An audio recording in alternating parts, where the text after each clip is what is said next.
देखिए, पहली बात जो मौलाना साहब ने कही, सब में भगवान, सब में राम है, तो मैं याद दिलाना चाहता हूं, इजिप्ट में फ़राओ राजाओं का नाम सुना है ना? जाके चेक करिएगा, फ़राओ डायनेस्टी का पहले राजा का नाम क्या है? राम से। सोचिएगा, राम से में राम कहां से आ गया?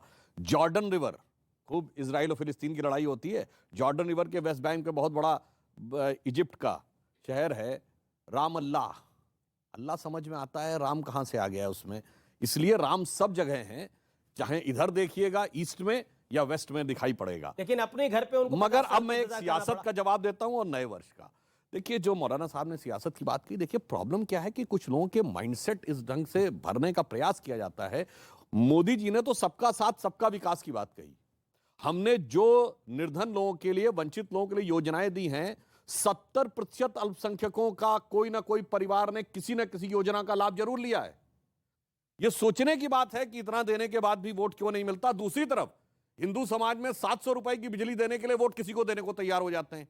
तो यह विचार भी एक करने का विषय है कि यदि हम सबको दे रहे हैं, फिर भी कोई उस लाभ को लेने के बाद भी विकास से न संबंध रख के मन में किसी द्वेष से संबंध रख रहा है, तो मेरे विचार से इस स्वर्ण काल में हमें उस चीज का निवारण या परिमार्जन करने की जरूरत है।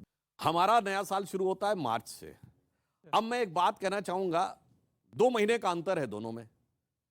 तो जनवरी, फरवरी, मार्च, अप्रैल किसके नाम पे हैं? आप जाके नेट पे चेक कर लीजिएगा, मिल जाएगा। जूलियस सीजर के नाम पे जुलाई है, अगस्टस सीजर के नाम पे अगस्त है। जिस राजा को बड़ा दिखाना था उसने अपना 31 का महीना कर दिया ताकि 30 से ज्यादा मेरा हो। मगर 4 महीने ऐसे हैं जिनका उल्लेख ही नहीं मिलता कि कहां से है। सितंबर, अक्टूबर, नवंबर, दिसंबर। सितंबर क्या है? ग्रेगोरियन कैलेंडर का 9वां महीना, हमारे कैलेंडर का 7वां महीना। और अंबर कहते हैं आकाश को संस्कृत में। जब 12 जोडियक में आप डिवाइड करते हैं, जब सूर्य सप्त अंबर में है तो वो सप्तंबर है, अष्ट अंबर में है तो अक्टूबर है, नवम अंबर में है तो नवंबर है, दशम अंबर में है तो दिसंबर। और जिनको मेरी बात के ऊपर कोई यकीन ना हो तो मैं पूछना चाहता हूं, बता दो ओरिजिन ऑफ द वर्ल्ड सितंबर, अक्टूबर, नवंबर, दिसंबर। और फिर यदि ये सब कुछ सच है तो जिन जिन लोगों ने अपने महीने का नाम बड़ा करने के लिए 31 का महीना किया, तो सारे कटने कहां से चाहिए थे? आखिरी महीने से कटने चाहिए थे ना। तो दिसंबर 28 का होना चाहिए था, फरवरी 28 का क्यों है? इसका अर्थ साफ है कि जैसे हमारा जिस समय चैत्र शुक्ल प्रतिपदा आती है मार्च के महीने में, सारी दुनिया में एक जमाने में वही कैलेंडर था।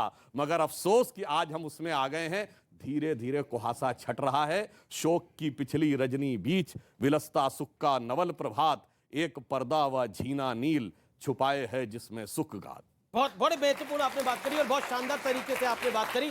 मैं रुक करता हूं आपका शादाब चौहान।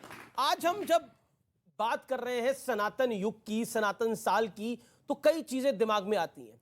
पहली चीज यह आती है कि इस देश के अंदर हर पॉलिटिकल पार्टी को रियलाइज होने लगा कि हिंदू भी अब एक बड़ा वोट बैंक है, उसको अवॉइड नहीं किया जा सकता।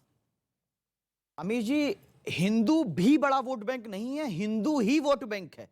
मुसलमान तो कभी वोट बैंक था ही नहीं ना है। मुसलमान कहीं वोट बैंक नहीं है। और ना कभी, आप देखिए कब मुसलमान प्रधानमंत्री कब बना? हमेशा हिंदू या सिख ही बने हैं जनरली।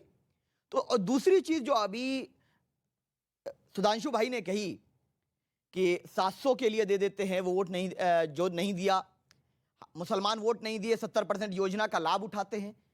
भारत का हर नागरिक टैक्स देता है और नरेंद्र मोदी जी या योगी जी या कोई और अगर जनता की सेवा करता है तो अपनी प्राइवेट प्रॉपर्टी से नहीं करता है। हम सब से टैक्स लेकर के जनता की सेवा करना ये उसका कर्तव्य है। अगर वो नहीं करता है तो अपने कर्तव्य के खिलाफ जा रहा है। तीसरी चीज, स्वर्णिम साल, जहां बेटियों की इज्जत, रोजाना 10 से ज्यादा बलात्कार की घटनाएं हर 6 घंटे में हो जाती हों, क्या वो स्वर्णिम साल हो सकता है? जहां किसान परेशान हो, जहां युवा रोजगार के लिए परेशान हो, जहां दलितों को आज भी घोड़ी ना चढ़ने दिया जाता हो, जहां मुसलमान अपनी इबादत गाहों के लिए, जान के लिए भीख मांगते हो, बेटियों को कहीं टुकड़े कर दिए जाते हैं, कहीं मार दिया जाता है, वो स्वर्णिम साल कैसा हो सकता है?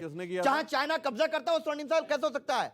चाइना कब्जा करता है, स्वर्णिम साल बिल्कुल नहीं हो सकता। कब्जा कर लिया हमारे सनातन का स्वर्णिम करा था 1962 के अंदर। नहीं, सनातन का स्वर्णिम साल वो होगा जब कैलाश पर्वत हमारे अंडर में होगा और पेंगोंग से लेकर सारे इलाके में हमारा सारी उम्मीद आपको मोदी जी से है। इसका मतलब जब नरेंद्र मोदी जी सारी उम्मीद है पेंगोंग भी लेकर आएंगे। जब लाहौर में तिरंगा लहराएगा वो स्वर्णिम साल कहलाएगा। बताओ सुधांशु जी, बताओ लाहौर में तिरंगा कब लहराना है? शादाब चौहान तैयार है, मौलाना साहब तैयार है, अब सुधांशु जी कब तैयार है? देश पूछता है। ठीक है। जी अब सुधांशु क्योंकि पॉइंट कर लिया, मुझे 30 सेकंड, फिर मैं दीपांकर जी और आपके पास आ रहा हूं। ओके।